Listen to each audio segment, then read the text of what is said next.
Some blame overfishing for the decline. Others say disease, pollution, and destruction of oyster habitat are responsible. Whatever the reasons, it's tough to make a living as an oysterman these days. After sorting out the empty shell, Bill will return to the dock today with only about 5 bushels of live oysters. He'll go home with less than $50 in his pocket. Despite poor harvests, there are a lot of fishermen competing for this shrinking resource.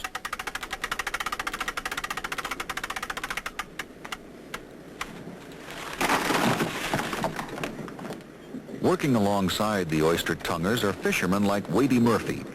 He commands the skipjack Sigsbee, part of the last commercial sailing fleet left in America.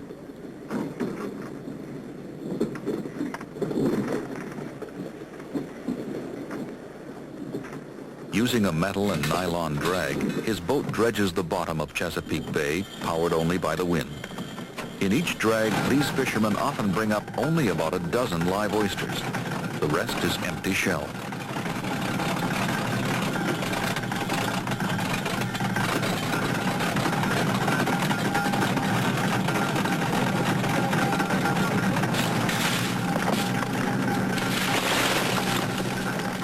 Like tonguing, this is an inefficient way to harvest oysters, but it's legislated inefficiency.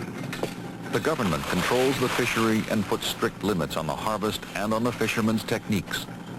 The state is trying to protect the remaining oysters from overexploitation while preserving the skipjacks and tongers.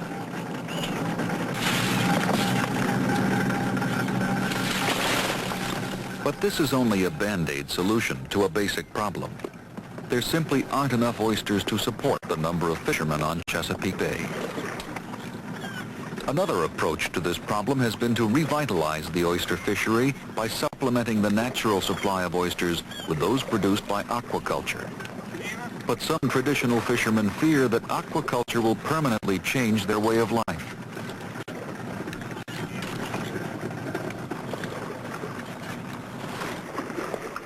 On Deal Island, in an old abandoned oyster packing house, University of Maryland biologist George Krantz explains how oyster culture might work.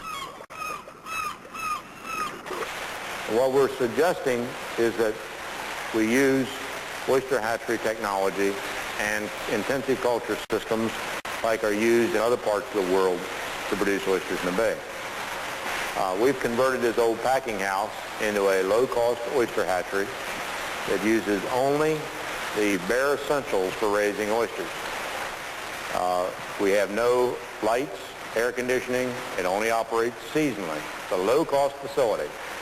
The only thing we do is spawn the oysters, raise the larvae during the summer months, set them on shell, grow them up, and put them overboard. The process begins with the male oyster. It emits a cloud of sperm, stimulating female oysters to release millions of eggs into the water.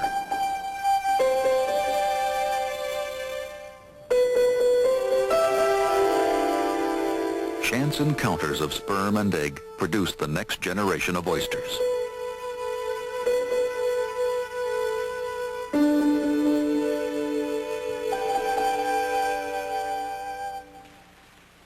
Krantz hopes to seed Chesapeake Bay with young oysters.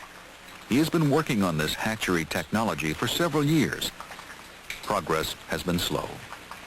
Fishermen like Wadey Murphy are eager for results, but he's also skeptical. So far, they've only proven that they can grow them, but by the time they get them grown and put them on the bed, in other words, you'll have more into them than what you'll get out of them when you get them back. And they're getting all this federal money and state money grants to make these tests, or whatever you want to call it. And so far, they ended up with nothing other than they can grow them, they can hatch them and all, but they can't do it on a big scale enough for them. They've been doing it for years, and they never had. I've never seen any they brought out to dump on the ground. But they spend a lot of money, and I mean a lot of money. Aquaculture research is expensive. Sometimes many years pass before any tangible results can be seen. In the United States, aquaculture research has emphasized luxury species such as oysters, salmon, and shrimp. Because these species command higher prices, they are more likely to provide enough return on investments to justify the substantial research and development costs.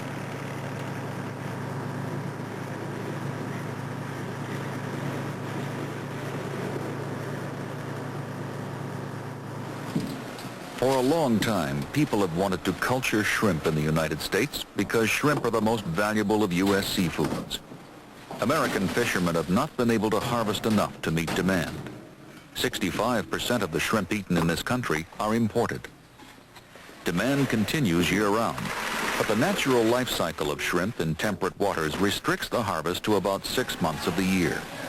Fishing boats and processing plants must shut down in the off-season. It would seem an ideal opportunity for aquaculturists to step in and provide fresh shrimp during the off-season. But until recently, no one could get the female shrimp to produce healthy young in captivity. Would-be shrimp farmers had to collect juvenile shrimp from estuaries to stock their hatcheries and grow-out ponds.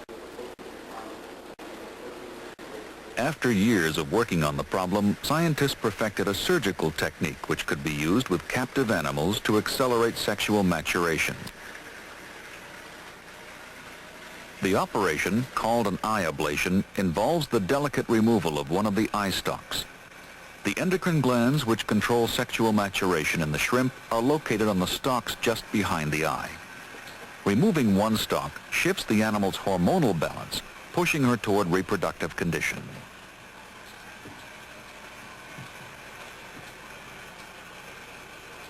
This technique gave scientists a powerful new tool that paved the way for breeding experiments, allowing scientists to mate shrimp of different species. Addison Lawrence of Texas A&M University explains. One of the major advances in technology that we have recently obtained is the ability to artificially inseminate the female shrimp in captivity. For the first time, we were able to breed the Gulf of Mexico white shrimp with the Pacific Ocean white shrimp and actually obtained viable offspring. With the aid of a mild electric shock, a graduate student draws out of the male shrimp a sperm packet or spermatophore.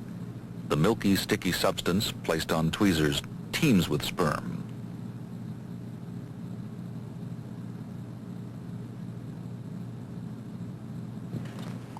Meanwhile, another student secures a receptive female, belly up in a watery trough, where she will be implanted with the male sperm.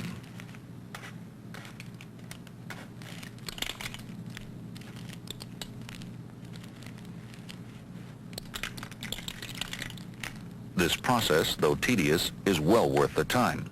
A single female impregnated in this way can produce 100,000 young shrimp.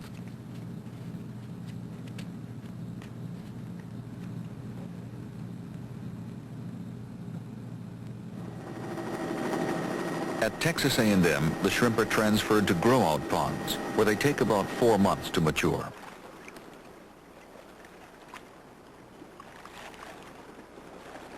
As it has in cattle, genetic selection could lead to meatier, faster-growing strains of shrimp. But Jim Lannon reminds us that aquaculture is decades behind agriculture. And consequently, it will be some time before we can expect to realize the sorts of breeding gains that have been realized in other agricultural commodities in aquaculture. The potential is there to do it, however. The future of aquaculture worldwide is promising indeed, but in the United States its success is less certain. While there are many unanswered scientific questions, the chief impediment to growth in this new industry is not technology.